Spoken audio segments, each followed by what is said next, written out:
Have you ever paused in the middle of a seemingly perfect day and still felt like something was missing? You're not alone. We live in a world more connected, more comfortable, more full of opportunity than any time in human history. Yet, depression, anxiety, and burnout are rising like never before. From childhood, we've been sold a silent equation. More achievements plus more things equals more happiness. So we chase degrees, promotions, possessions, followers, and then we hit the milestone. We post the photo, we even celebrate, but hours, or sometimes even minutes later, that hollow emptiness returns. Why? The paradox of having it all. Let me tell you a story that feels all too familiar. Tom is 38, a tech founder, net worth 20 million, home beachfront villa, life Michelin stars, jet-setting, 5-star living. But here's the catch. He's on his third therapist. He wakes up each morning with a knot in his chest. At night, lying in silk sheets, he scrolls his phone, wondering why he still feels empty. Tom isn't failing. He succeeded at the wrong formula. Today, happiness has been industrialized. It's a product, packaged, promoted, sold. Buy this planner, be more productive. Do these 10 steps, you'll finally love yourself. Wake up at 5 a.m. Become like a billionaire. But real happiness doesn't come with a promo code. It's not a destination. It's not a dopamine spike. It's not something you chase. It's something you cultivate, moment by moment, from the inside out. We're not miserable because we failed. We're miserable because we were misled. Maybe it's time to burn that old formula. The Stoics didn't chase happiness. They didn't expect life to always feel good. They trained for life to be hard and still choose peace. They didn't promise bliss. They promised clarity, freedom, power over one's own mind. Because happiness isn't found. It's built, not out there, but here. So, before we dive deeper, ask yourself, what if everything you've been told about happiness was wrong? And what if that was the best thing that ever happened to you? Because today, we begin again.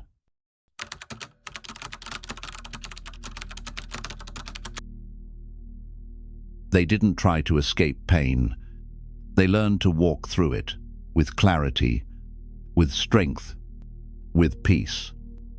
If the modern world has confused us about happiness, where do we turn? When goals no longer fulfill, when likes and validation feel hollow, when the dopamine wears off faster and faster, what do? We look back. Not with nostalgia, but with curiosity. Because 2,000 years ago, in times of war, exile, famine, political collapse, a small group of thinkers proposed something radical. They weren't loud. They didn't sell books with shiny promises. They didn't go viral. But what they offered was quietly revolutionary. They said, happiness has nothing to do with pleasure, with comfort, with how others see you. They rejected the idea that joy comes from what you own, who you impress, or how easy your life is. Instead, they pointed inward. The Stoics used a different word for happiness, eudaimonia. It doesn't mean feeling good. It doesn't mean constant positivity. It means flourishing, living in alignment with truth, with virtue, with what's real, a good life. They believed, isn't one that avoids pain. It's one that withstands it. Not numb, but grounded. A good life isn't about what you acquire, it's about who you choose to become. 3 of the most well-known Stoics came from completely different worlds, and yet they landed at the same truth. Epictetus was born into slavery. He walked with a limp, he owned nothing. And yet, he wrote, "Wealth consists not in having great possessions, but in having few wants." He wasn't bitter. He was free on the inside. Marcus Aurelius was the emperor of Rome, the most powerful man in the empire, and yet, from his golden throne, he said this, "Very little is needed to make a happy life. It is all within yourself, in your way of thinking." Despite holding the entire empire in his hands, he placed peace not in palaces, but in perspective. And then there was Seneca, a senator, a philosopher, a man of letters. He had wealth, status, influence. But he wrote, "It is not the man who has too little, but the man who craves more. That is poor." 3 men, 1 enslaved, 1 imperial, 1 elite, all came to the same conclusion. That real peace cannot be bought, inherited, or downloaded. It must be cultivated from within. So if happiness doesn't come from outside, where does it begin? What does it take to build a life that stays steady even when the storm hits? The Stoics offered a foundation. Not complicated, but deeply human, and it rests on 3 inner pillars: gratitude, acceptance, love. Not as slogans, but as practices, mental disciplines, lifelong training. Gratitude is not just writing lists. It's reconditioning your mind to see what's already good, especially when things aren't. It's looking at what you have as if you once prayed for it. Acceptance is not passive. It's not giving up. It's recognizing what is outside your control and choosing deliberately not to exhaust your life, fighting what you cannot change.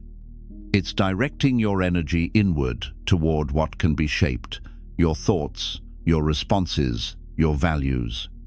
Love is not romantic here.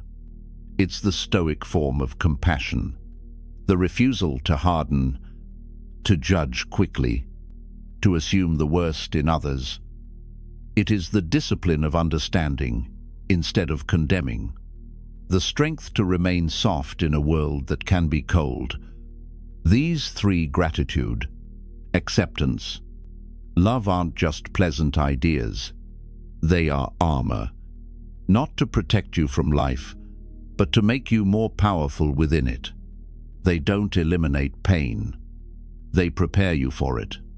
They don't promise constant happiness. They build endurance so you can keep your peace no matter what comes. And that's the revolution Stoicism offers.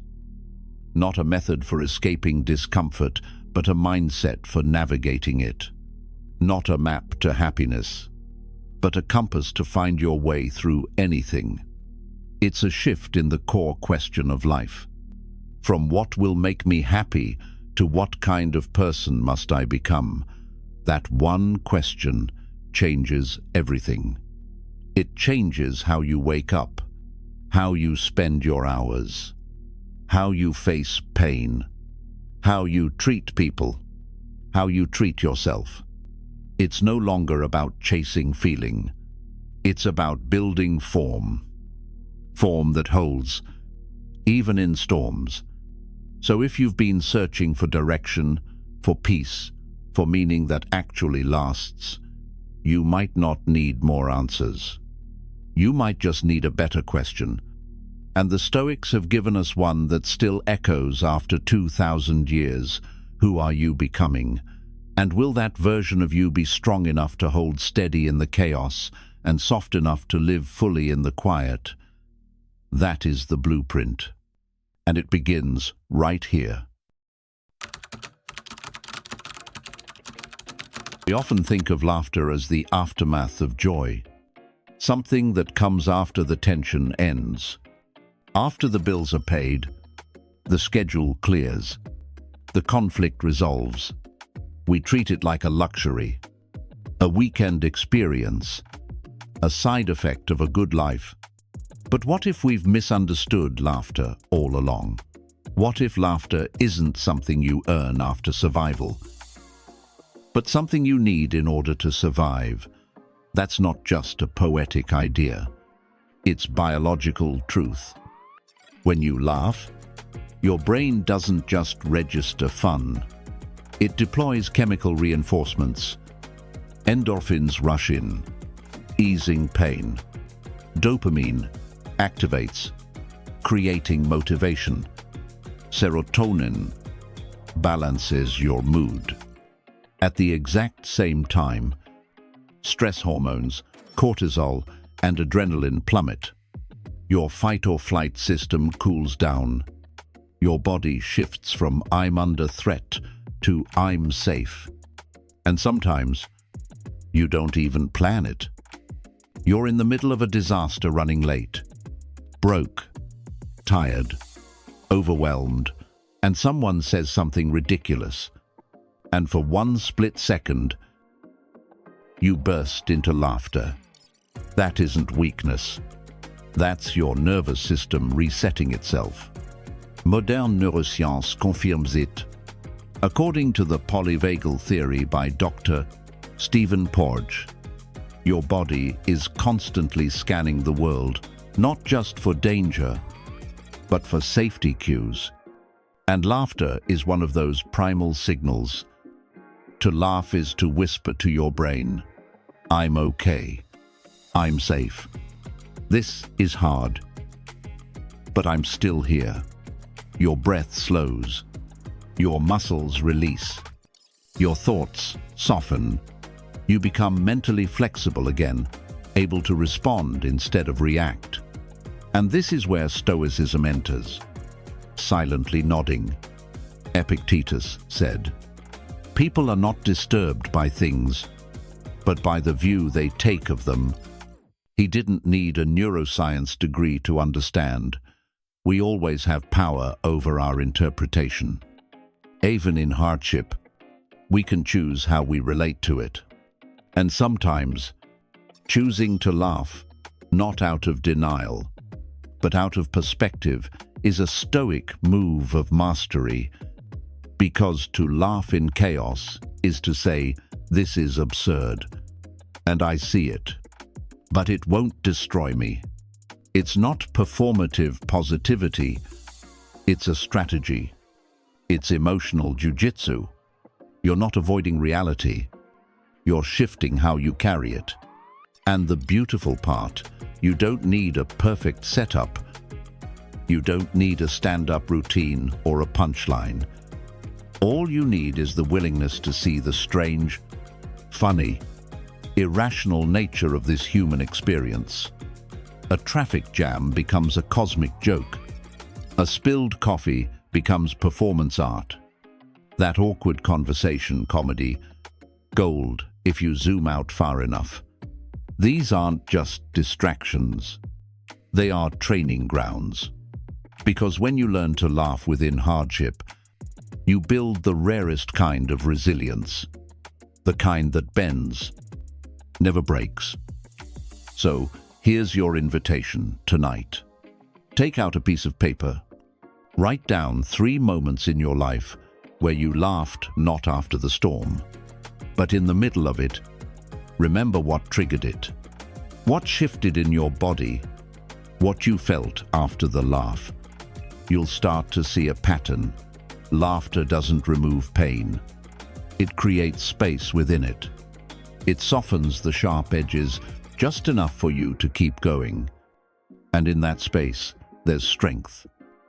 So the next time the world presses down, try this instead of resisting. Exhale and laugh. Not because it's easy, but because it's survival. That moment of levity, that's Stoicism in motion. That's power wearing a smile. You don't have to escape into nature. You just have to remember you're already part of it. We often think of nature as a place we visit, somewhere out there, a mountain trail, a quiet lake, a beach at sunset. But to the Stoics, nature wasn't a destination. It was a mirror, a teacher, a rhythm, a way to return to what's real when the world feels overwhelming. When they said, live according to nature, they weren't asking you to run off into the woods or abandon society. They weren't suggesting a primitive life or escaping modern comforts. They meant something far more powerful, far more subtle. They meant live in alignment with the patterns of life itself, with the seasons, the cycles, the rise and fall, the ebb and flow, the silence between sounds. Because here's the truth, we often forget, you are nature. You're not separate from the trees or the rivers or the clouds. You were born from the same matter, shaped by the same forces, held together by the same breath. Your lungs borrow oxygen from trees. Your heartbeat keeps time with the pulse of the earth. Your mood shifts with sunlight and sky. Your sleep follows the rhythm of the moon. But somewhere along the way, we drifted. Modern life has a strange way of cutting us off from what we once belonged to. So naturally, we wake up to alarms instead of sunrise. We scroll screens instead of watching the wind. We measure our worth in emails answered, calories burned, calendars filled as if we were machines. And slowly, we forget. We forget that no flower blooms all year, that no tree holds onto its leaves forever, that no mountain rushes to rise. We forget that rest is sacred, that change is natural, that silence is not the absence of life, but the depth of it. Marcus Aurelius once wrote, "Observe how all things are continually being born. Nature loves nothing so much as to change the forms of things." He wasn't writing poetry. He was offering instruction. He was saying, watch, learn, breathe with the earth, not against it. Change is not the enemy. It's the essence. But to move with grace through change, you must reconnect. And in today's language, that's what eco-psychology is all about. It's a modern field built on an ancient truth, that your mental health is intimately tied to your relationship with nature. When you feel anxious, scattered, overwhelmed, you don't just need a break. You might need a return. Research shows that even 20 minutes a day, in a natural setting, a park, a garden, even your backyard can lower cortisol, improve focus, reduce anxiety, and boost your sense of meaning. Not because nature gives you something, but because it reminds you of what isn't true. It strips away the noise, the comparison, the pressure. It invites you back to stillness, to presence, to enoughness. So how do you practice this without quitting your job or moving to the mountains? You don't need wilderness. You just need attention. Begin with 3 quiet pathways. First, sensation. Feel the wind on your face. Notice the sunlight through the trees. Smell the morning air before the world wakes. Touch a single leaf and actually feel it. Be with what's real, not in thought, but in body. Second movement. Walk. Not for steps or fitness, but for grounding. Let your feet hit the earth. Let your posture shift from defense to openness. Walk without agenda. Move without needing to arrive. Third reflection. Bring a notebook. Sit on a bench, by a tree, near a patch of sky, and ask a simple question: what is nature teaching me right now? Then write, not to impress, not to post, but to remember, to receive. You might be surprised how clearly the sky can speak once your mind grows still. Because nature is not just beautiful, it's intelligent, it's ancient, it's honest, it doesn't pretend, it doesn't perform. It teaches you, without words, that everything has a season and that peace comes not from control but from flow. When you begin to listen, the trees remind you to let go. The rivers remind you to move forward. The clouds remind you that not everything needs to be held. And the soil beneath your feet reminds you that stillness is not stagnation. It's foundation. So the next time you feel lost, you don't need a screen. You don't need another opinion. You need to step outside, stand still, look up, and breathe. Not to escape your life, but to remember it. Not to fix everything, but to feel yourself again. The Stoic temple was never made of marble and pillars. It was always made of earth and sky and time. And it's still open. All you have to do is walk in.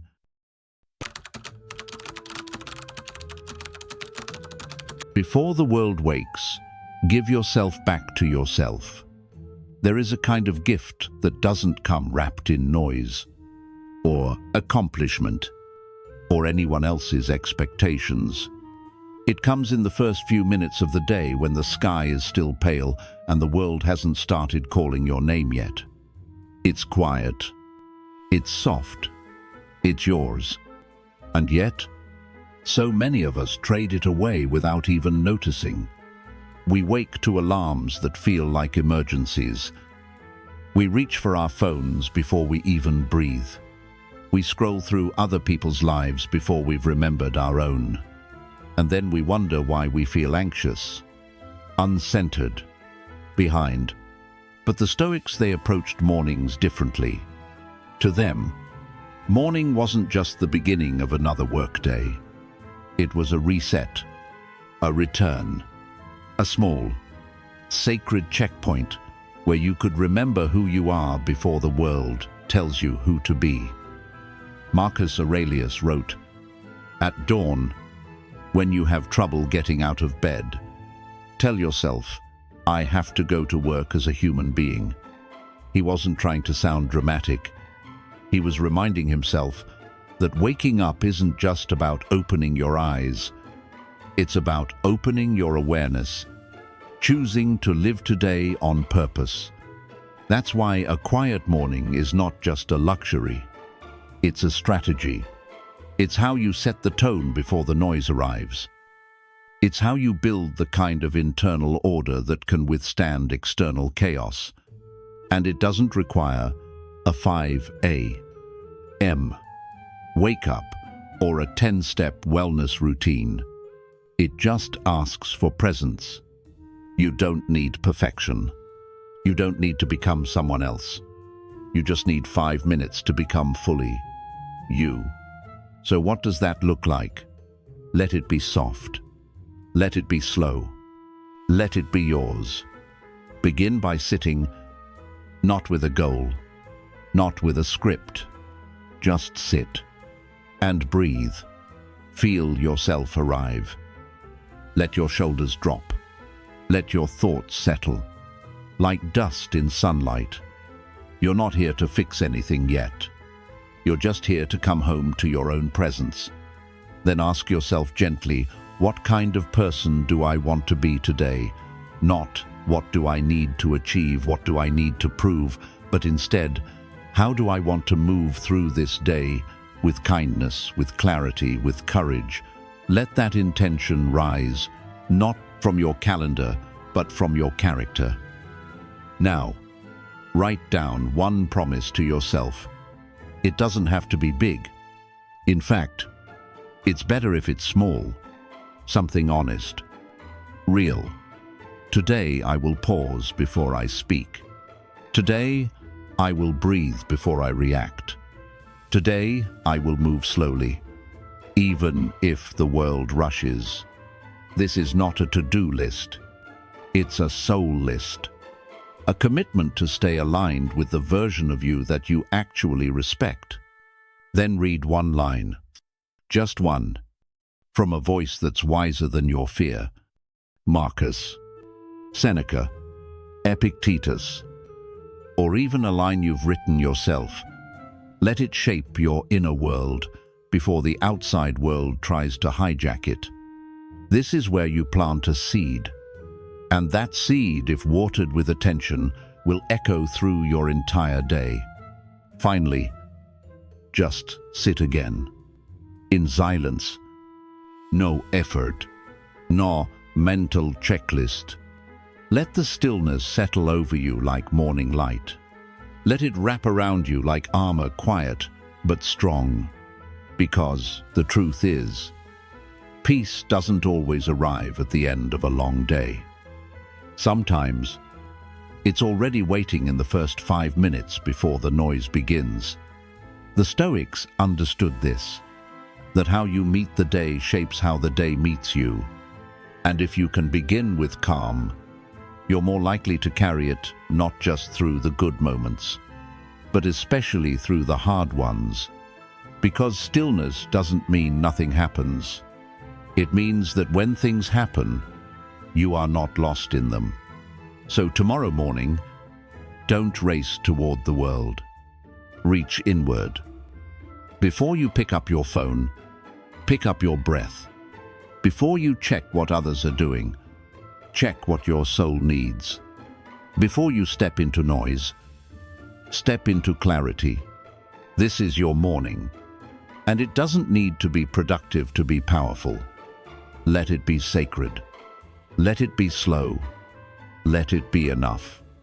And if you begin there, you just might find that stillness follows you into every room, every decision, every conversation for the rest of the day.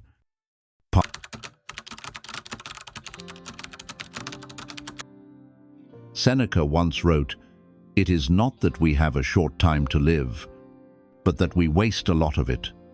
And if you pause, really pause, you may feel the truth of those words in your own bones."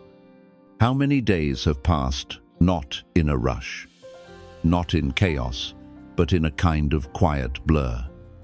You wake up, move through the motions, check the notifications, handle the obligations, and before you realize it, the day is gone. And maybe you weren't unhappy, you weren't overwhelmed, but you also weren't fully there, you weren't present, you weren't alive in your time.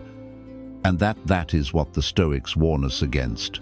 We often speak about how fast life moves, but maybe it's not life that's moving too quickly. Maybe it's us who are drifting through it half asleep.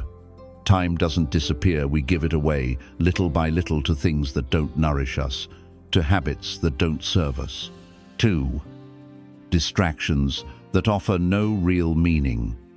And what's left behind is the quiet ache of wasted potential. Not because we didn't do enough, but because we weren't really there while doing it. The Stoics believed time is one of the most sacred things we own, not because it's rare, but because once it's spent, it never returns. Seneca called it the one thing we guard the least. We let people steal our attention, our energy, our hours, not with force, but with noise, and we give it freely, because we haven't trained ourselves to see its value. So, how do we begin again? How do we start honoring our time, instead of spending it blindly? Try this simple but powerful practice. A time inventory, no judgment, no shame, just observation. Take a blank page, draw a timeline of the last 24 hours, and write down how you spent them, hour by hour. What did you do? How did you feel? What was draining? What was nourishing? Then step back and look. Where did your time go? What did it serve? What did it cost? And most importantly, was any of it yours? Because here's a truth that's quiet but dangerous. Empty time isn't harmless. It doesn't just pass, it reshapes us. Slowly, silently. Empty time is death in disguise, not dramatic, not tragic, but dull and hollow. It numbs your senses, dims your clarity, and distances you from your own life. This isn't about filling every moment. It's about not forgetting that every moment is a thread in the fabric of your being. What you do today is what your life becomes. But the good news is, the shift doesn't require a new life. It just requires new eyes. Instead of rushing into the next hour, pause. Instead of asking, what should I get done? Ask, what would make this hour meaningful? That might be one deep breath, one kind message, one focused moment of work, or simply one moment of stillness. Small acts done with intention create a powerful rhythm over time, and that rhythm becomes your peace. You don't need to control the entire day. You don't need a perfect system. You just need to remember that your time is sacred. Even if no one else treats it that way, you can choose to make part of your day fully yours, fully present. And as that presence grows, so does your joy, your purpose, your strength. Seneca's reminder was never meant to scare you. It was meant to awaken you, to pull you back into the living world, to remind you that this hour right now can matter, not because of what you do, but because of how you show up for it. So ask yourself, what am I giving my life to today? And is that something I want to become? Because what you give your time to, you become. And what you become is your legacy.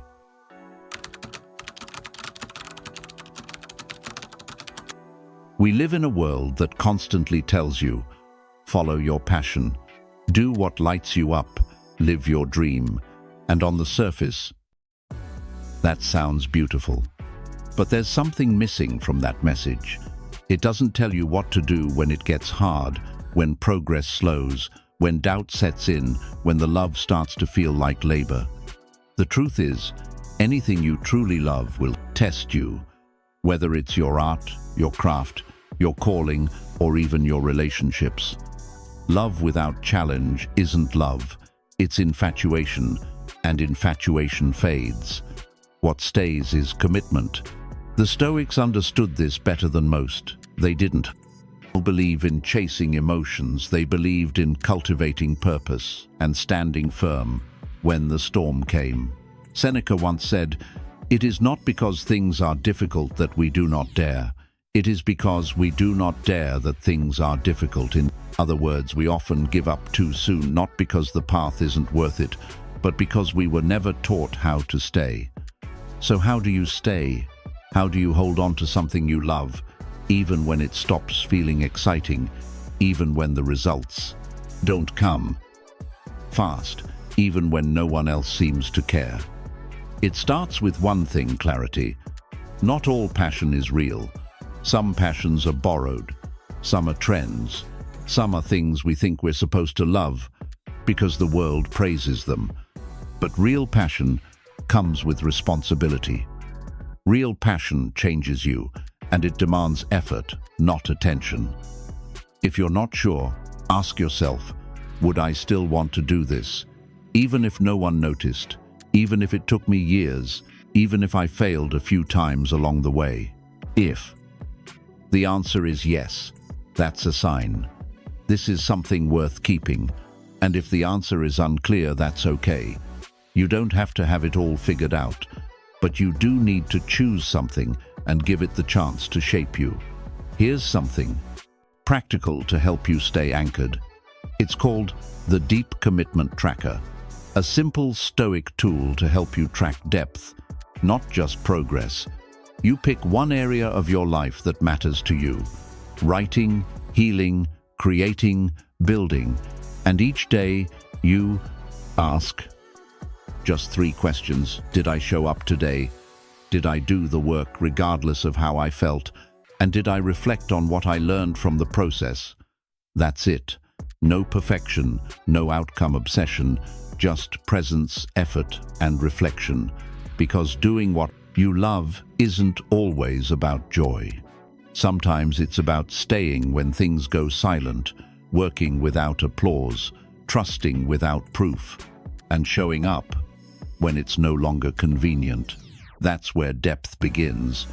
That's when passion becomes discipline, and discipline becomes a form of devotion. So if you're in a place right now where something you once loved feels hard, don't walk away too quickly. Sit with it, recommit to it, or recommit to growing through it. You chose this for a reason. Let that reason be stronger than the resistance, because anything worth keeping will try to shake you before it deepens you. The Stoics would remind you, you can't control how easy something will be, but you can always choose how fully you show up for it. So do what you love, and then stay there long enough for it to transform you, not into someone who needs praise, but into someone who has peace. It's not softness that makes you break. It's forgetting who you are in a world that wants to harden you. We live in a time where being kind is often mistaken for being weak, where tenderness is treated like a flaw, where patience is dismissed as naivete, where the loudest voice wins the room, even if it has nothing wise to say. And somewhere in all that noise, we start to believe the lie that to survive, you have to toughen up, close off, shut down, raise your voice before someone silences you. Protect yourself by becoming untouchable. But the Stoics, they didn't see it that way. They understood something different, something timeless. They saw that true strength is not found in dominance, or cold detachment, or shouting the last word. It's found in the ability to stay kind when everything around you tells you to be cruel. Seneca said, "Wherever there is a human being, there is an opportunity for kindness." He didn't mean performative gestures. He meant presence, grace, the quiet decision to hold your center even when others have lost theirs. Kindness, to a Stoic, is not submission. It's sovereignty. It's not people-pleasing. It's power. It's the moment you realize I don't have to become like them to prove that I'm strong. In a world that rewards sarcasm and retweets cruelty, kindness is no longer just politeness. It's rebellion. It's strategy. It's your edge in a culture where most people burn out from being too sharp for too long. Ryan Holiday, a modern Stoic writer, learned this the hard way. In the high-stress, high-conflict world of media, he noticed something. The harshest people rise fast but fall faster. They win the moment, but lose the long game. Their sharpness cuts not just others, but themselves. So instead of becoming like them, Ryan chose a different weapon. He chose soft strength. Not the kind that folds under pressure, but the kind that absorbs it, transforms it, and doesn't lose its shape. He stayed kind when others got bitter. He stayed calm when others got loud.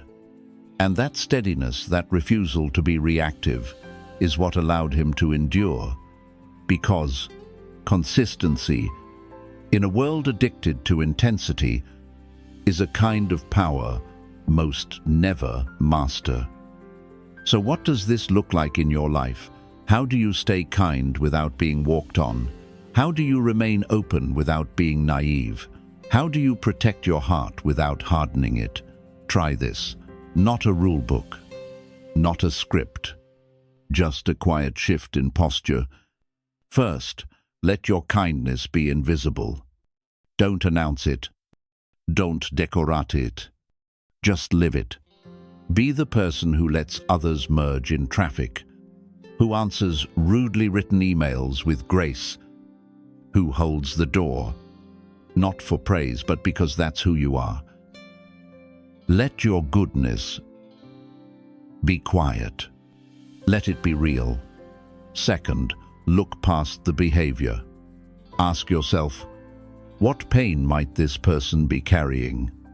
Anger often masks grief. Cruelty is usually fear wearing armor. Rudeness is often the surface layer of a soul in survival mode. This doesn't excuse it, but it explains it. And sometimes, understanding is more powerful than judgment. Third, say less, but feel more. You don't have to win every debate. You don't need the last word. Sometimes, kindness is silence. A breath instead of a reaction. A knowing glance instead of a harsh retort. Because people rarely remember your arguments. They remember how safe they felt around you. How seen. How unjudged. Of course, you won't always get it right. There will be moments you'll want to snap, to prove a point, to return fire with fire. And that's okay. You're human. But in that tiny pause between the trigger and your response, that's your power. That's your doorway. And kindness is the way you choose to walk through it with grace. Because kindness doesn't make you fragile. It makes you focused. It doesn't mean you let others cross your boundaries. It means you know how to set them with respect, not revenge. It doesn't make you less. It keeps you whole. So the next time someone is short with you, be soft. The next time you're disrespected, stay composed. The next time you feel unseen, don't shrink, just shine quieter. Not for them, for you. Because every time you choose kindness when bitterness feels easier, you remind yourself, I don't bend to the chaos. I respond from my center. And that's Stoicism in action. Not louder, just clearer. Not harder, just steadier. Not colder, just kinder. By choice.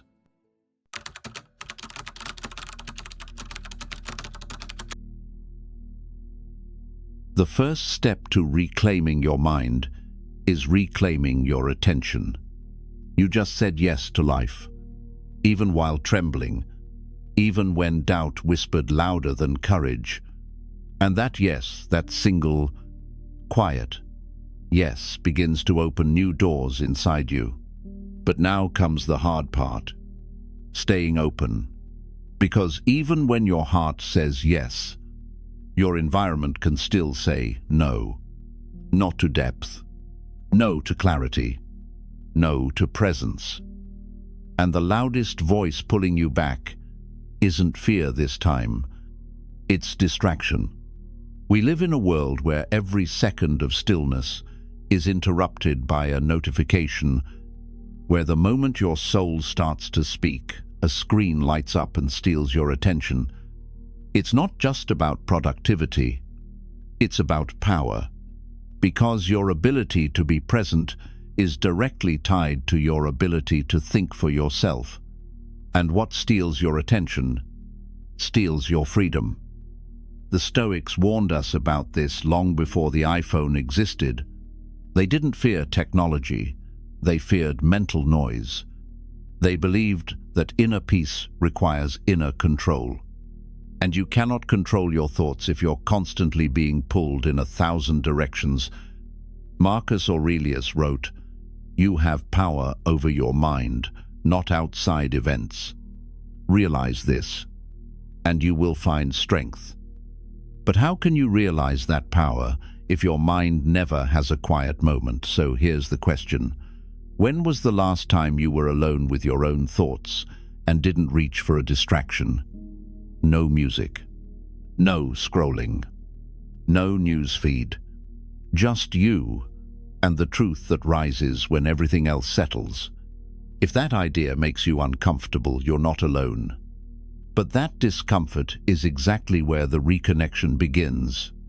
We often think we need more stimulation to feel alive. But the truth is, we need less noise to feel what's already there. Less input, more reflection. Less consuming, more creating.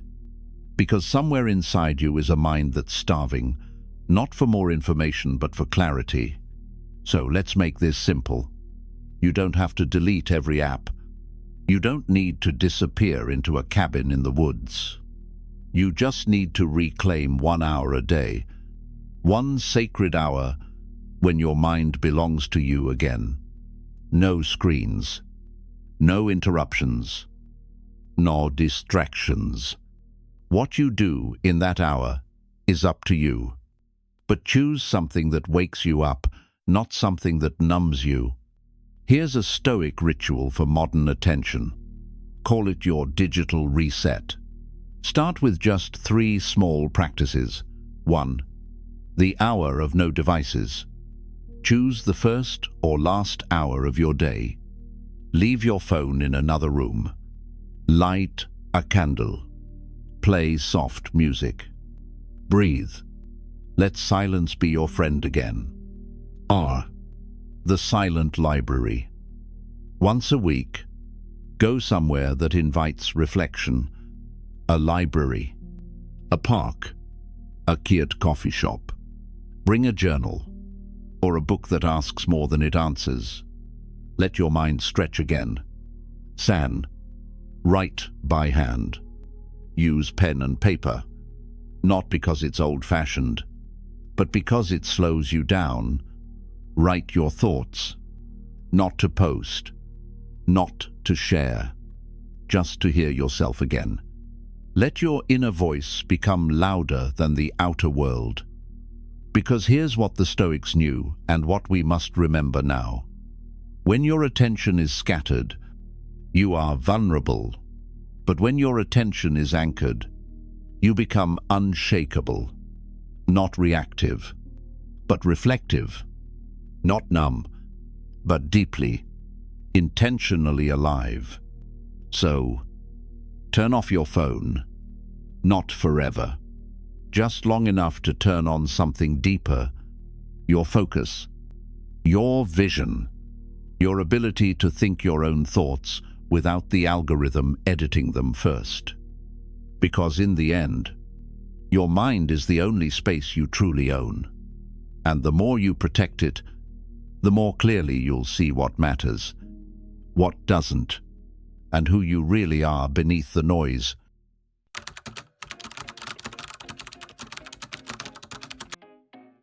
There's a soft kind of exhaustion most people carry now, one that doesn't show up on your face but lingers in your chest, in your focus, in your inability to finish a thought or feel fully present in a moment. It's not burnout from overwork, it's a different kind of tired, a scattered tired, 1,000 tiny interruptions pulling your mind just slightly out of center until one day you no longer feel fully inside your own life. Wake up, and the first thing we touch isn't a cup of water or the light coming through the window. It's a screen. We check messages before checking in with ourselves. We scroll headlines before we've even had a single calm breath. And this becomes our rhythm, a constant low-grade noise that follows us from morning to night. But here's what the Stoics knew. Your life becomes whatever commands your attention, what you let into your mind, what you give your time to, what you allow to shape your thoughts. That's what you slowly become. So, if your attention is always divided, if your awareness is always pulled outward, you begin to lose touch with your own clarity, your own peace, your own direction. Seneca warned us that we are not given a short life, but that we waste a great deal of it. And one of the most quiet but consistent ways we waste it is through constant distraction, not dramatic, not reckless, just unchecked. And that's what makes it so dangerous. You don't notice. You're drifting until you're already far from shore. But this isn't about guilt. You're not failing because you use your phone. You're not weak because it's hard to unplug. You are human living in a world designed to keep you scrolling, clicking, consuming, and reacting. But being human also means you have the power to stop, to pause, to redirect. You still have a choice. So here's one small shift you can make. Not to remove technology, but to rebalance your relationship with it. Begin. Building Stoic digital rituals practices that create space in your day for silence, for clarity, for yourself. Here are 3 to begin with. 1. Set aside 1 hour a day without your phone. Not while you're sleeping, but when you're awake and could be choosing presence. No devices, no screens, just space to breathe, to read, to reflect, to walk, to write, to think. Even if it feels unfamiliar at first, especially if it does, let your mind remember how to be whole again. 2. Create a silent space somewhere in your life. It doesn't have to be fancy. A quiet corner, a walk without earbuds, a desk without a tab open. This becomes your place of return when life gets too loud. 3. Return to the physical. Use your hands, write in. A notebook. Hold a real book. Feel the paper, the pen, the turning of a page. Let your mind come down from the hyperspeed of glass screens back into something real and grounded and slow. Marcus Aurelius reminded himself, "Nowhere can a man find a quieter or more untroubled retreat than in his own soul." But we forget that the entrance to that retreat is silence. And there's no silence when we're always checking, always reacting, always watching the lives of others instead of living our own. So what would happen if you chose a different rhythm? What would shift if you protected just 30 minutes of uninterrupted attention and gave it to something that matters? Not your inbox, not your feed, but your mind, your inner world, your peace. You may notice something beautiful. Your thoughts become clearer. Your anxiety softens. Your conversations feel more alive. Your sleep deepens. Your creativity returns. Because your mind was never the problem. It just never had enough space to breathe. This isn't about deleting apps or disappearing from the world. It's about showing up for the parts of your life you forgot you were missing. The sunset that looked different without a lens. The journal entry that helped you understand your own feelings. The conversation where you finally heard someone fully because you weren't thinking of something else.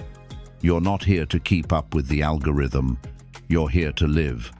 And sometimes that means choosing to be unavailable, to be offline, to be unreachable so that you can become more deeply connected to your own soul. So tonight before bed, turn your phone off, not out of discipline, but as an act of devotion to yourself. And tomorrow, wake up without grabbing a screen. Grab your breath, grab your attention, and gently grab your life back. Somewhere along the way, we learned to feel guilty for resting, to sit down and feel like we're falling behind, to slow down and feel like we're being left behind. We were taught that stillness means weakness, that rest means laziness, that if we're not moving, we're losing. But that's not wisdom, that's conditioning, and it's time to unlearn it. Because even nature knows that nothing blooms all year. Even the sun has moments when it disappears. Even the tide knows when to rise and when to pull back. Even your breath pauses before the next inhale. So why do we believe we're meant to be in motion all the time? The Stoics understood something we forget far too often, that rest, deep rest, is not an escape. It's preparation. It's the sacred pause that helps you return stronger, clearer, more grounded in who you are. Seneca wrote, "We should take wandering outdoor walks so that the mind might be nourished and refreshed by the open air and deep breathing." To him, rest wasn't passive, it was deliberate, a tool for strengthening the soul. In modern language, we call this a reset. The Stoics might have called it a retreat. Not a vacation, not a nap, but a conscious act of stepping back so we can step forward more clearly. A return to silence, to space, to the simple rhythm of being without needing to prove anything. And this isn't just philosophy, it's neuroscience too. Studies show that the brain can only focus deeply for about 90 minutes before it begins to tire, make errors, and lose clarity. That's where the 90-20 rule comes in. For every 90 minutes of focused work, allow 20 minutes of recovery.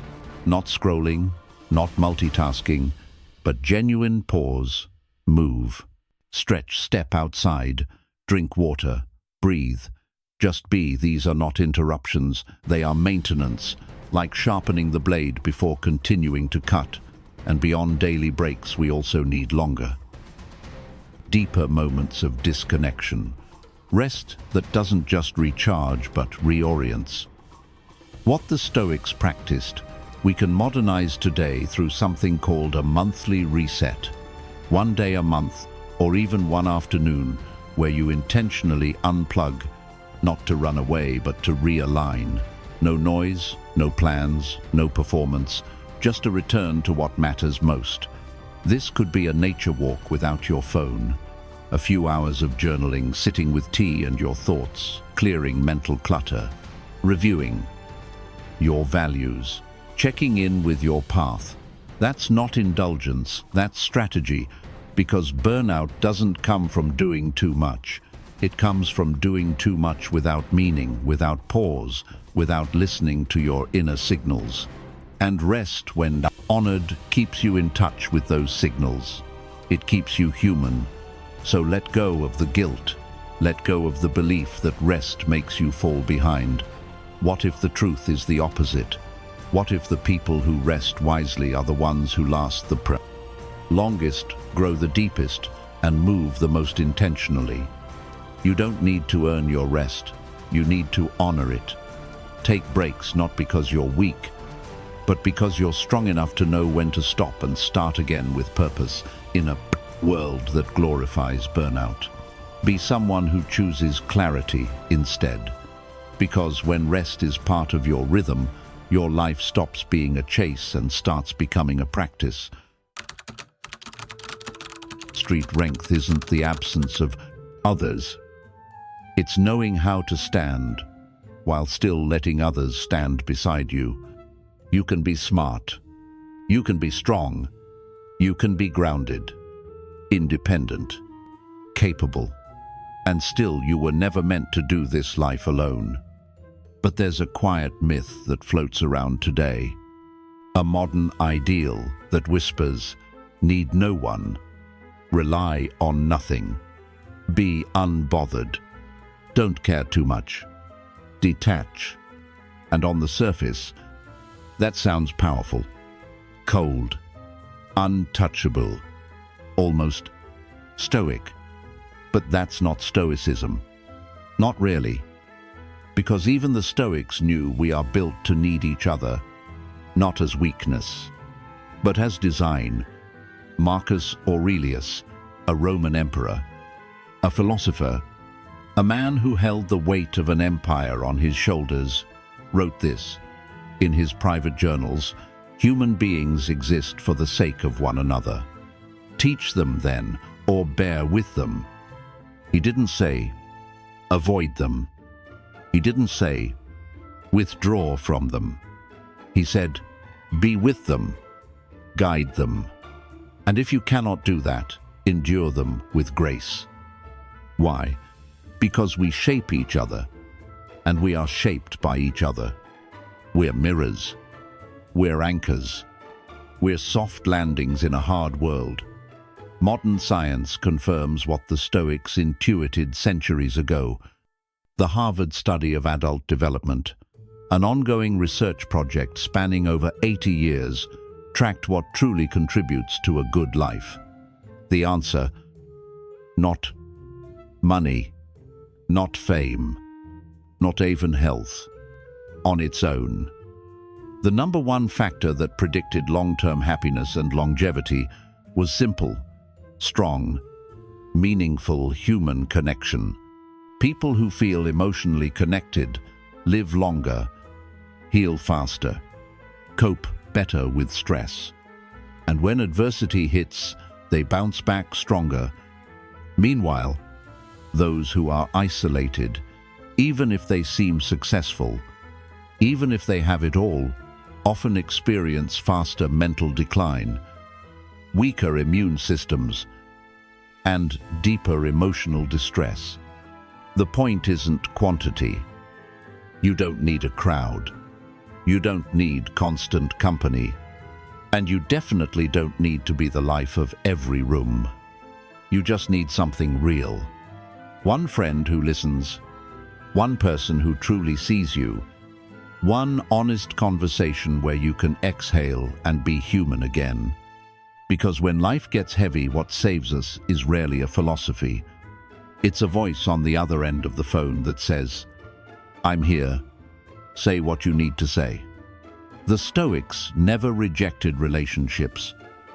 They just wanted us to approach them wisely, not with blind dependency, but with conscious reciprocity, not chasing attention, but choosing connection, a relationship that is chosen not out of fear of being alone, but out of joy in being understood.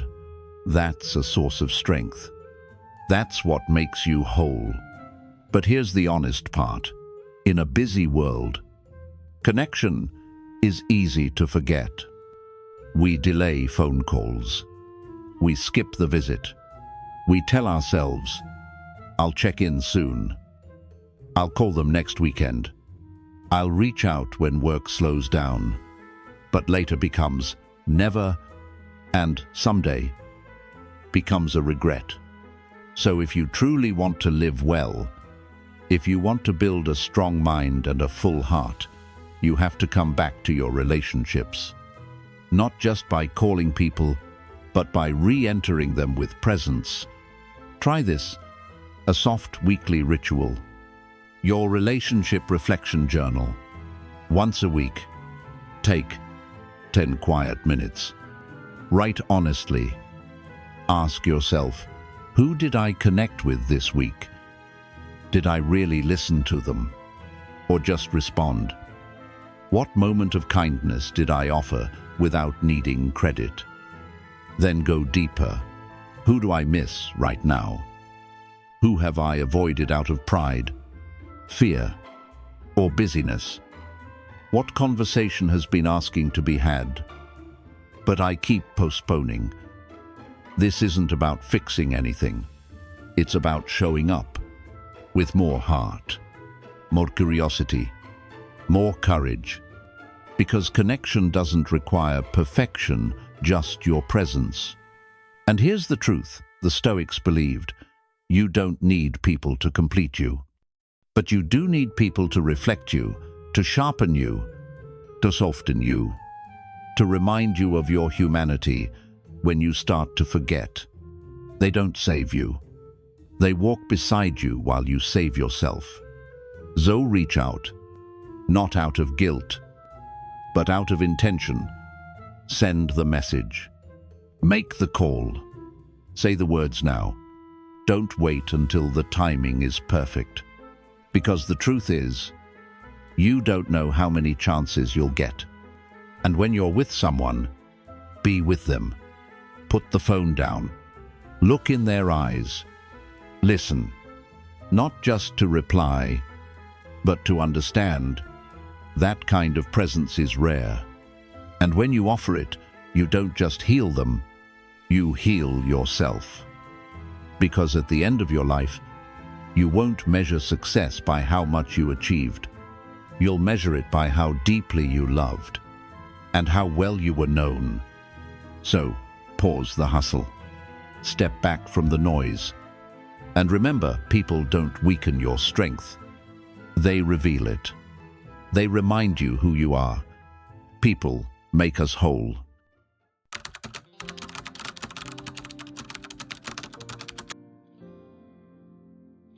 The moment someone else feels less alone because of you.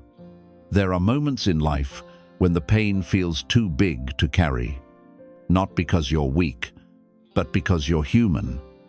Moments when you lie awake at night trying to make sense of your own heartbreak, your own loss, your own confusion.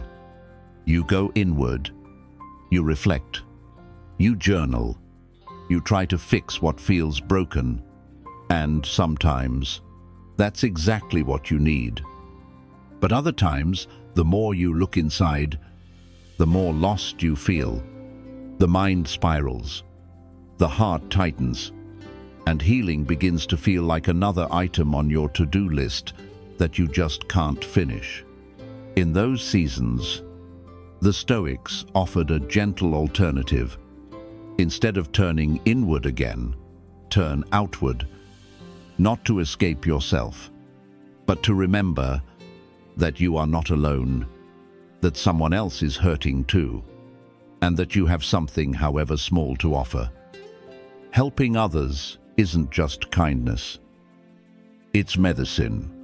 For them, and for you. The Stoics believed that service was not separate from strength. It was a reflection of it. Marcus Aurelius wrote, "What is not good for the beehive cannot be good for the bee." In other words, you are part of something larger, and when you help the whole, you nourish yourself in the process. Stoic service wasn't about ego. It wasn't about grand gestures. It was about integrity, responsibility, being useful to the world in quiet, real ways. To them, giving wasn't just a moral good, it was a survival skill. And modern science agrees. Psychologists have found that acts of service activate the very same neurochemicals that heal us: dopamine, the reward hormone oxytocin, the bonding hormone serotonin, the mood stabilizer. These are the same chemicals that reduce stress, combat dépression, and rebuild emotional resilience. So when you serve, you're not just helping someone else's storm, you're calming the thunder inside your own nervous system. But here's what matters most. You don't have to be fully healed to help someone else. You just have to be willing to show up, imperfect, open, human. Sometimes the most powerful service comes from someone who is still limping, but keeps walking anyway. So, what does Stoic service look like? Not always grand, not dramatic, not Instagram-worthy. It looks like mentorship, sharing your story, your mistakes, your insights, so that your pain becomes someone else's wisdom, not to impress, but to guide. Anonymous kindness, a quiet gesture, paying for someone's coffee, leaving a kind note, cleaning something that no one saw, no applause, no recognition, just silent contribution, being fully present, sitting with someone in grief, not offering answers, just being there, listening, breathing with them, letting your presence say, "You're not alone," because sometimes you don't need to fix someone, you just need to stay. Service doesn't have to be loud to be life-changing. It just has to be real. And here's the beautiful paradox. When you help someone else carry their burden, your own burden gets a little bit lighter, not because it disappears, but because your soul remembers you still have value, you still have something to give. Even when you feel lost, even when you feel small, even when no one sees, you still matter. So if you're stuck emotionally, mentally, spiritually, maybe it's time for a new question. Not, how do I fix myself, but who can I serve today? Who needs a gentle word, a patient presence, a small kindness that no one else is offering? You don't need to start a foundation. You don't need to save the world. You just need to offer what you can from where you are, with what you already have. Because sometimes the healing you've been waiting for is hiding in the help you're meant to give. Marcus Aurelius reminded himself daily, waste no more time arguing what a good man should be. Be one. Let your help be the argument. Let your kindness be your compass. Let your quiet act of service be your answer to a world that often forgets how to care. And remember, service is sacred, not because of what it changes in the world, but because of what it transforms in you. Forgiveness isn't letting them off the hook. It's letting yourself off the leash. There are wounds that don't show up on X-rays, wounds that don't scream but whisper, softly, constantly, words that were said or never said, moments that should have gone differently but didn't, people who should have stayed but walked away, people who should have protected but harmed. And somehow, they still live inside you, not as memories, but as tension, as a quiet bitterness under your breath, as a name that makes your chest tighten, as an invisible thread pulling your peace backward every time you try to move forward. And maybe, somewhere along the way, you told yourself, I've moved on, I'm fine now. That was years ago. But if one thought, one smell, one place can still trigger it all back, you haven't let go. Not really. And that's not failure. That's human. Forgiveness is not easy. It's not clean. It doesn't come with closure music playing in the background. And most of the time it doesn't even come with an apology. But still, it matters. Not for them. For you. The Stoics understood this deeply. They knew we can't control what happens to us. We can only control our response, what we choose to carry and what we choose to lay down. Marcus Aurelius wrote, "The best revenge is to be unlike him who performed the injury." That isn't passivity. It's power. Real power. The kind that protects your peace instead of poisoning it in the name of justice. To not become bitter because someone else was. To not close your heart because they didn't know how to love. To not lose your softness because the world wasn't soft with you. Here's what forgiveness is not. It's not forgetting. It's not excusing. It's not pretending it didn't hurt. It's not saying it was okay. And it's definitely not inviting someone back into your life if they haven't changed. Forgiveness is a decision to stop letting an old moment own your nervous system, to stop handing your present to someone who hurt your past. It's not weakness, it's strength, because it takes courage to drop the weight when your ego tells you to hold it tighter. It takes discipline to feel the anger and still choose freedom over fury. And it takes self-respect to say, I will not let this shape me anymore. You don't need their apology. You don't need their understanding. You don't even need them to know. What you need is a quiet willingness to release the story that's been looping inside you for too long. You can forgive without permission. If you're ready, try this. The let go letter. Write it all. To the person, to the version of yourself from that time, to the moment that changed everything. Say what was never said. Let it out. All of it. The anger, the grief, the disappointment, the I wish you knew, the you never saw what you did, the I didn't deserve that. Then, when you're done, don't send it. Destroy it. Burn it. Tear it. Release it to the wind. Watch the smoke rise and imagine the weight lifting from your own chest. You might not feel peace instantly, but you will feel space. And that's the beginning. Forgiveness is not one big moment. It's a quiet practice.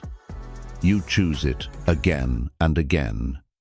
Each time, the chain gets looser. The voice gets quieter. The memory gets less sharp. Until one day, you remember the event, but it no longer owns you. It no longer defines you. It no longer hurts. You don't need to reconcile. You don't need to trust again. You don't even need to understand why it happened. You just need to reclaim your energy from the hands of resentment. Because bitterness is a cage, and forgiveness is the key. You are not what happened to you. You are who you choose to be now. You are not their mistake. You are your own beginning. So if you've been waiting for closure, for justice, for them to change, for them to say the words they never will, stop waiting. You don't need their permission to be free. You can forgive and move forward. Today, and after forgiveness, comes space, a clearing. And in that space, something else can finally take root. Not just peace, but gratitude. Not because life is perfect, but because you survived what wasn't.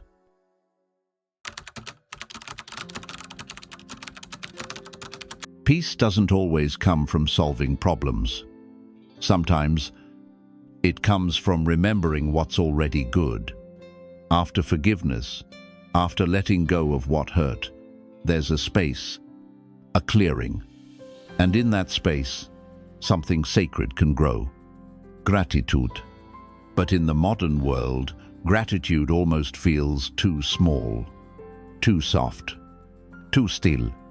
We're taught to chase what's next, to be hungry, ambitious, relentless. More goals, more status, more achievement. In a culture that rewards reaching, contentement almost feels like quitting. But the Stoics saw it differently. To them, gratitude wasn't passive. It wasn't just being nice or positive.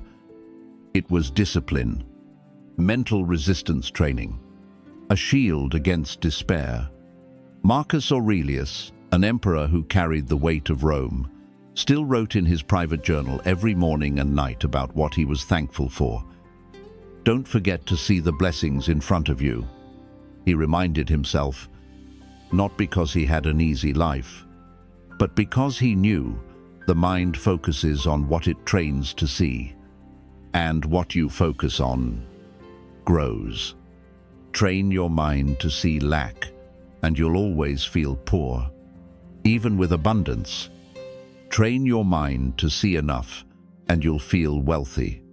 Even in simplicity, that is mental wealth. And this isn't just philosophy, it's neuroscience. Modern studies show gratitude shifts brain chemistry. Just 3 minutes a day writing down 3 things you're grateful for can increase dopamine, boost serotonin, reduce cortisol, and regulate mood. It improves sleep, builds resilience, deepens relationships. Not because your life magically changes, but because your lens does. You finally begin to see what stress had hidden, the quiet things that keep you afloat. The breath you didn't notice, the warmth in your tea, the message from a friend, the roof above your head, the fact that, somehow, you're still here. So how do you begin? You don't need to wait for a perfect morning. You don't need to meditate for an hour. Start small. Start soft. Start with today. Grab a notebook. At the end of your day, write down 3 things. They don't have to be life-changing. They just have to be true. A moment of stillness, a kind glance, a hot shower, a deep breath, a lesson learned, a sky that turned orange before it turned dark. Let your gratitude be ordinary, because life is mostly made of ordinary things. And those are the first to disappear when anxiety takes over. But here's where the practice deepens. What happens when life isn't gentle? What happens when the day is heavy? When nothing feels right? When gratitude feels fake? That's when it becomes powerful. That's when it becomes Stoic. The Stoics didn't just practice gratitude on sunny days. They practiced it during war, exile, illness, betrayal. Epictetus was enslaved, beaten, discarded, and still wrote about finding inner peace. Seneca was ordered to take his own life and left behind letters about joy and virtue, because they knew gratitude isn't denial. It's clarity. So the next time life feels heavy, try this practice, gratitude under fire. When the day falls apart, when the phone call brings bad news, when your plans crumble, pause, sit quietly, and ask yourself, what is still supporting me right now? What haven't I lost? What is this difficulty shaping in me? What can I still choose to believe about life in this moment? Write the answers, even if they're messy, even if it's just, I'm still breathing, or there's a lesson in this. This is not toxic positivity. It's spiritual precision. It's choosing to see what pain can't erase. Because pain can cloud your vision, but it cannot erase what's still good. Gratitude is not a mood. It's a muscle. The more you use it, the stronger it gets. The more you return to it, the easier it becomes to find it in the storm. And with enough practice, you'll learn to hold both the weight of the world and the light that still shines through it. So ask yourself, in this moment, what's still mine? What's still beautiful, even if small? What's still worth thanking, even if fragile? Because even when nothing around you changes, the way you see it can. And that shift in vision, that tiny reframing, can be the beginning of everything, not because it gives you more, but because it reminds you you already have enough to begin again, right here, right now. And that is mental wealth. But gratitude is not the end of the story, because even when you train your mind to see the good, life will still throw chaos your way. So how do you hold steady when the ground beneath you begins to shake? That's where we go next. Simplicity. The quieter the life, the louder the joy. There's a strange paradox in our modern lives. We have more than any generation before us, more tools, more access, more information, more choices. And yet, somehow, we feel less peace. The world teaches us that fulfillment comes through addition. Add more clothes to your closet. Add more apps to your phone. Add more goals to your calendar. Add more things to want. to do, to prove. But what if the real key is not to add, but to subtract, not to reach outward, but to return inward? Because joy doesn't bloom in clutter. It needs space to breathe. The Stoics knew this centuries ago. They walked palaces and poverty, battlefields and exile, yet came to one timeless conclusion. True happiness has nothing to do with abundance, and everything to do with clarity. Epictetus, who owned nothing, once said, "Wealth consists not in having great possessions, but in having few wants." And Marcus Aurelius, who had everything, wrote, "Very little is needed to live a happy life. It is all within yourself." How could two men from opposite ends of power speak the same truth? Because they understood this. Simplicity isn't a lack of ambition. It's the highest form of discernment. And you felt it, haven't you?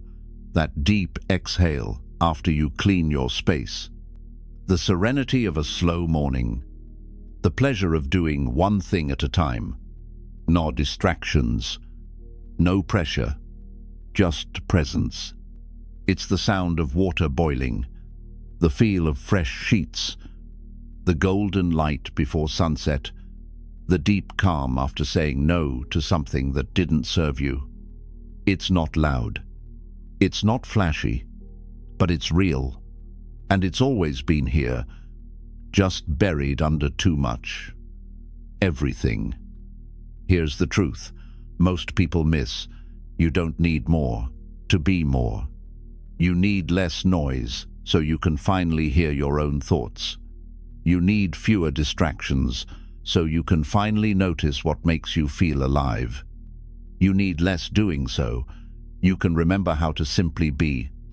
We often confuse stimulation for joy, but the two couldn't be more different. Stimulation is loud, quick, fleeting. It's the sugar rush of likes, salis, upgrades. Joy is quiet, slow, rooted. It lives in the space between tasks. It shows up when you're not looking. So how do you start building a simpler life? You begin not with what you need to get, but with what you're ready to let go. Let go of one commitment that drains you.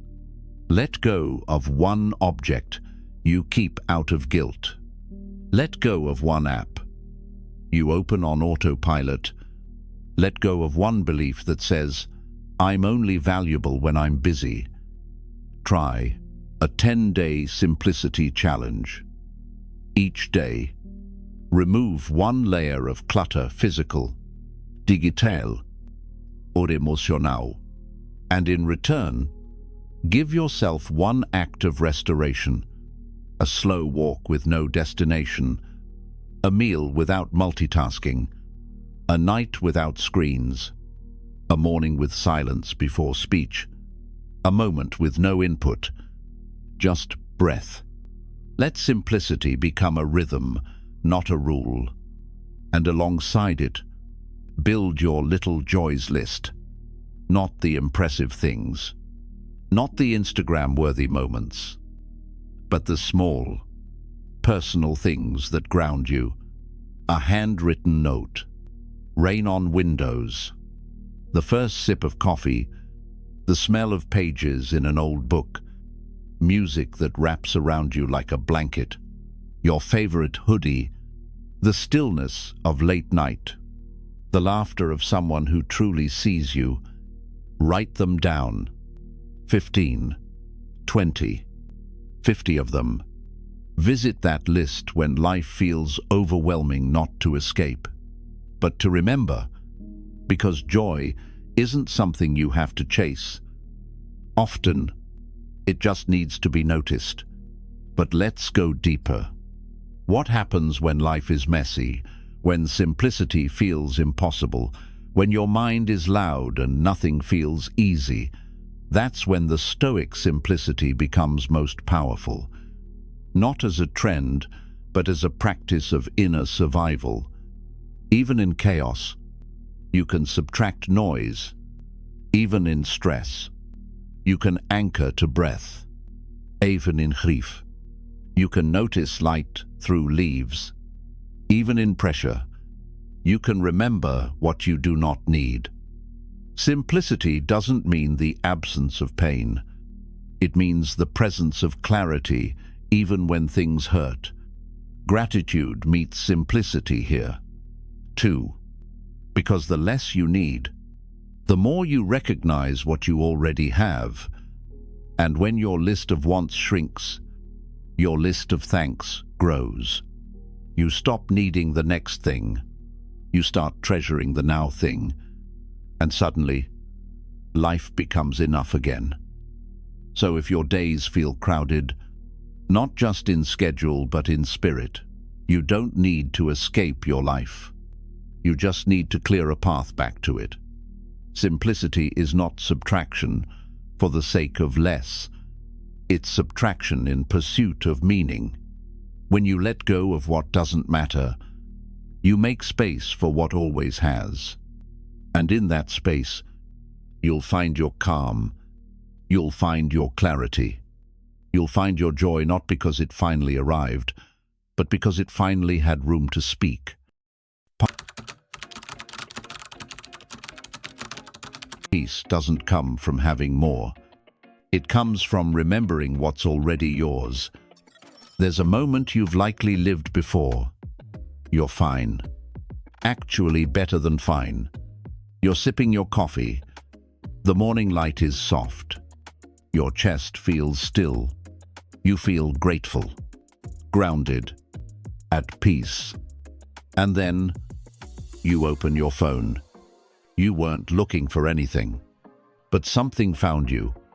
A photo, a post, a new car, a tropical view, a smiling face with perfect timing. The caption reads, "Just signed the deal. Engaged to my best friend.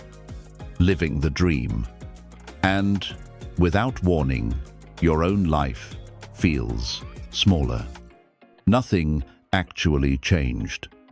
You didn't lose anything, but it feels like you did.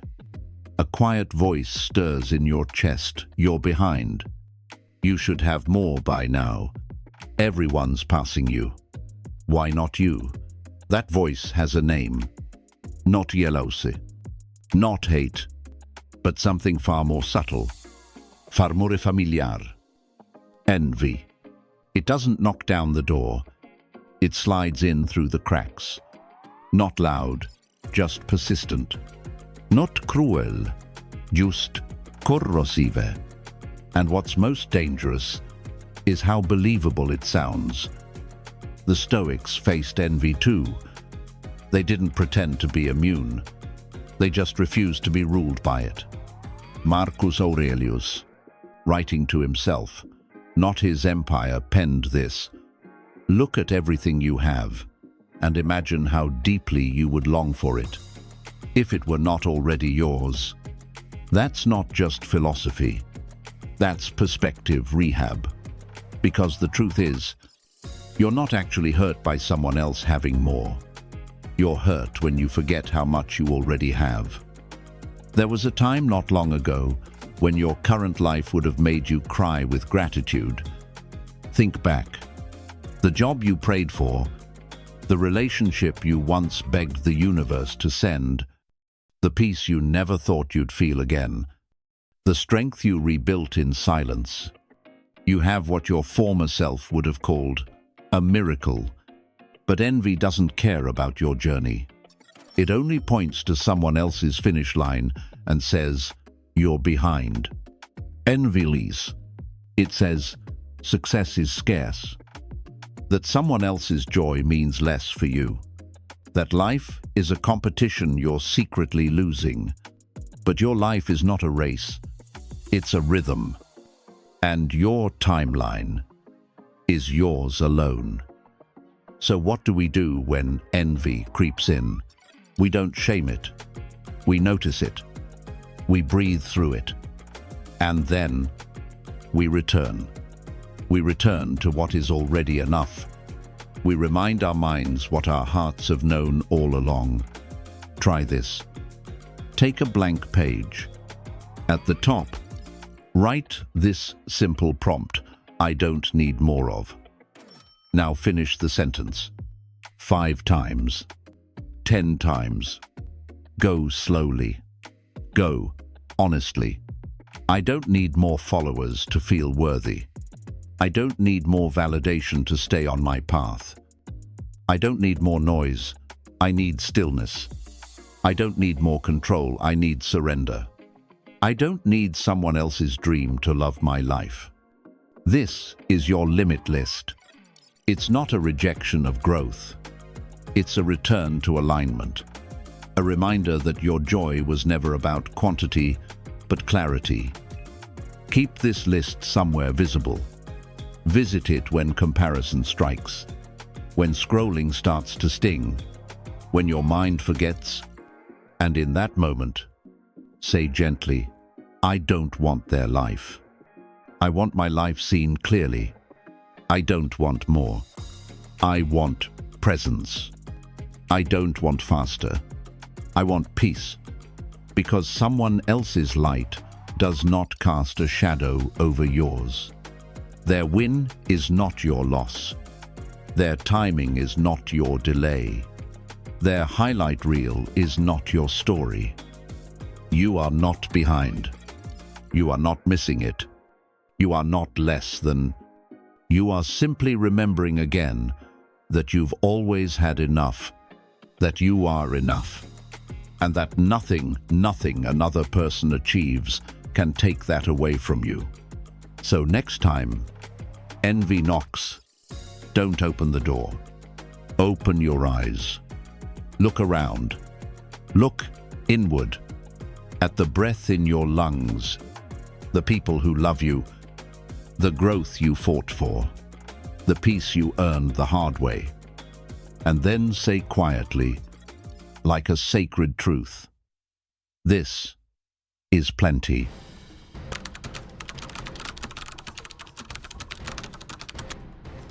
In the middle of chaos, the most powerful person is the one who stays calm on purpose.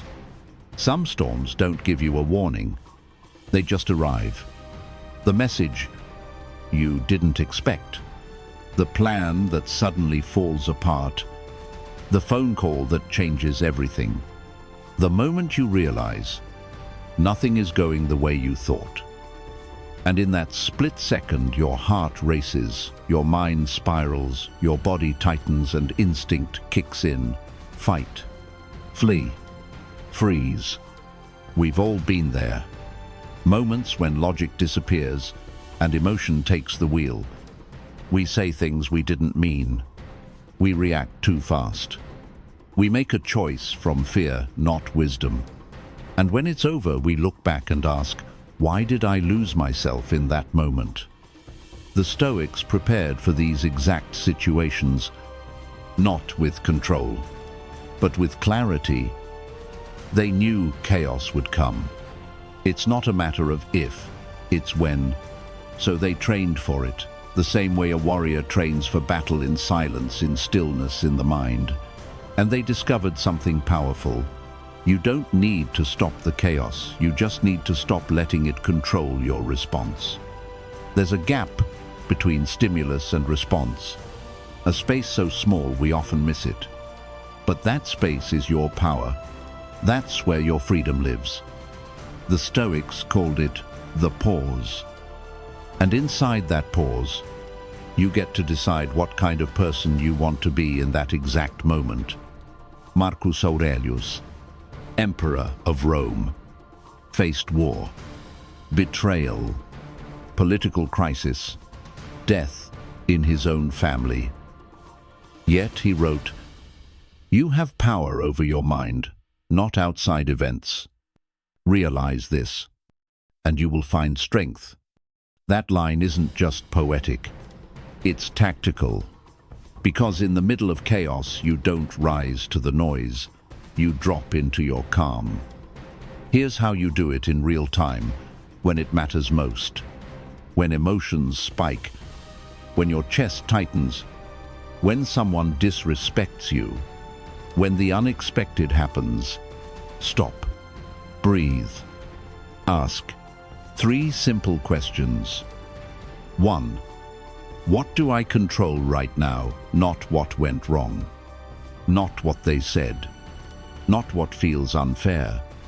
Right now, in this exact breath, what belongs to you?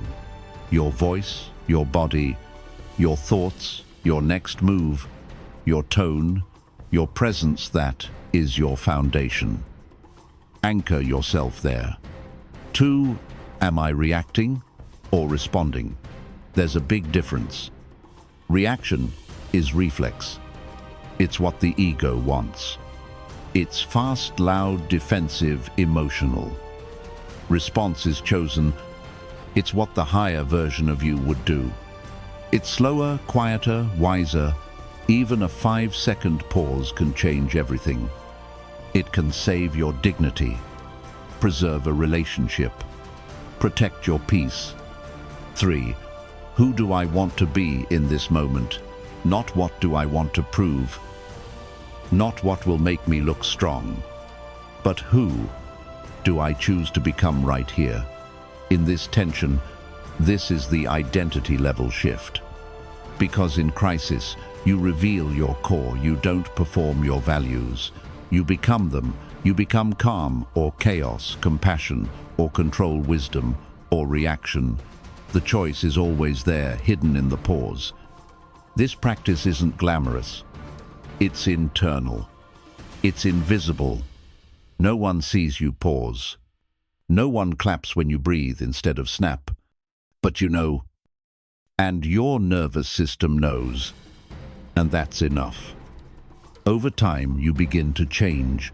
You start noticing the space between trigger and choice, and you stretch it, one breath at a time, until calm becomes your baseline. Not because life is easier, but because you've stopped giving away your stability to things outside your control. You don't need to silence the storm. You just need to stop letting it speak for you. That's Stoic calm. And it's more powerful than force, than shouting, than panic. Practice it in small things. A rude driver. Critical comment. A delayed flight. A plan that falls apart. A moment where you feel judged, misunderstood, dismissed. Start there. Because the more you build the muscle in daily life, the more automatic it becomes when the big moments hit. You don't have to be perfect, you just have to be present. And from presence comes clarity, from clarity comes strength, and from strength comes peace. So next time the world shakes your plans, collapse or pressure rises, pause. Ask yourself, what do I control? Am I reacting or responding? Who do I want to become right now? And then choose from your core, not from the chaos. That one decision might change everything.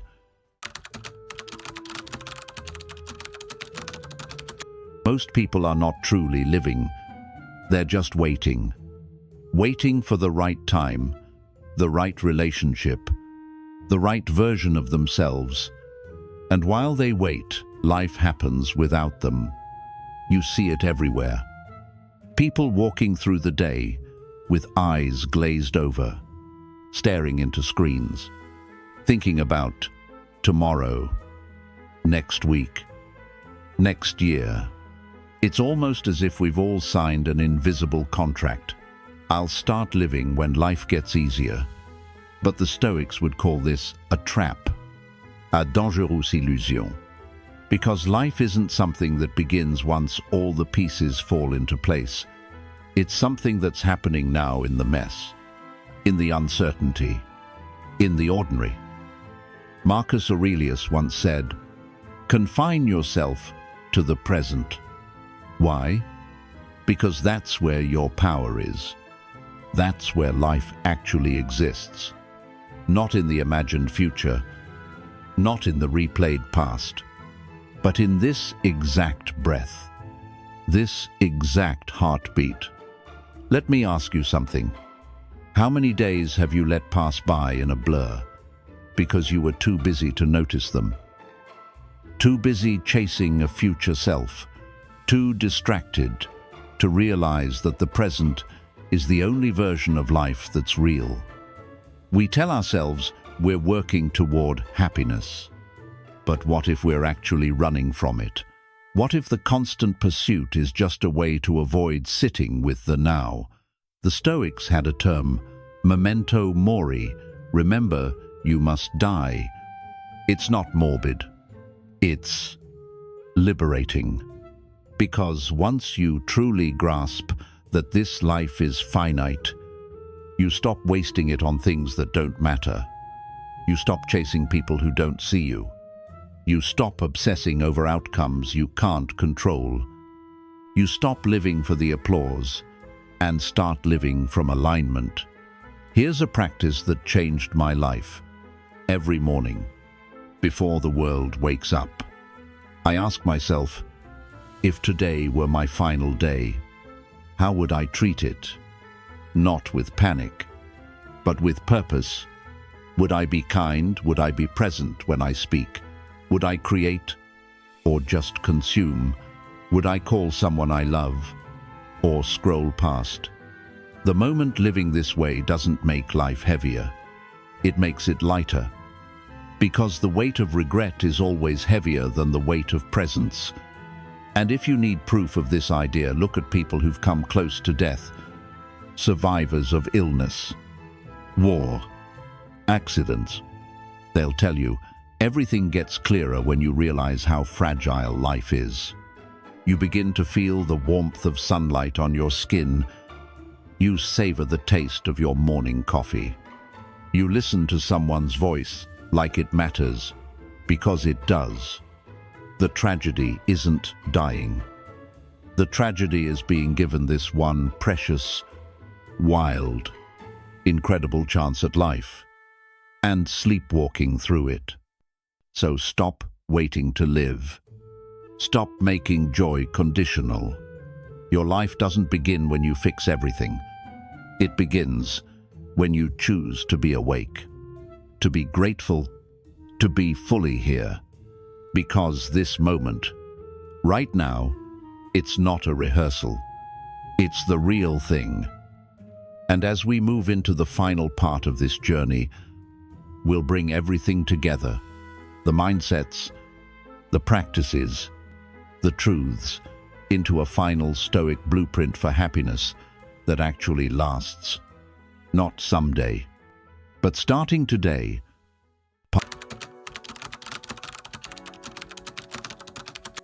Maybe happiness isn't something you find.